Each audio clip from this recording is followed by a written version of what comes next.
вживую увидеться, но пока вот так.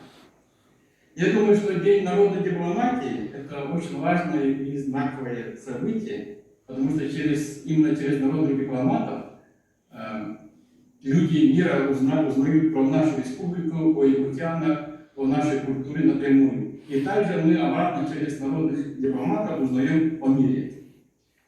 Мы, якутяне, живущие в Канаде, поддерживаем и укрепляем связи с нашей родиной.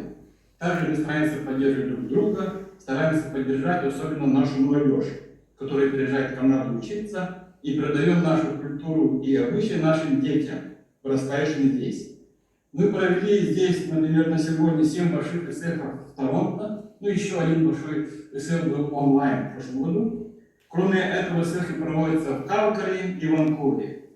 С нашей помощью прошли Дни русской культуры в Канаде. Мы поддерживаем наше кино, которое приезжает на разные фестивали в Торонто, Монреале, или поддерживаем наших, кто приезжает на разные события, на мероприятия.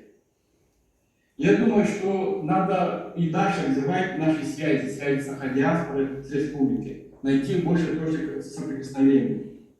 Я думаю, для этого нужна постоянно действующая площадка, где мы все могли бы обмениваться новыми идеями и развивать наши связи по всем направлениям – культуры, науки, включая и бизнес. Есть WhatsApp-группа, но иногда трудно там организовать общение полноценное.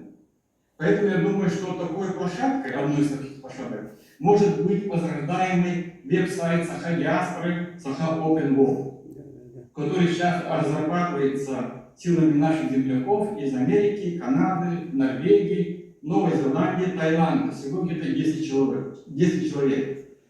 Веб-сайт начнет работать где-то примерно в марте.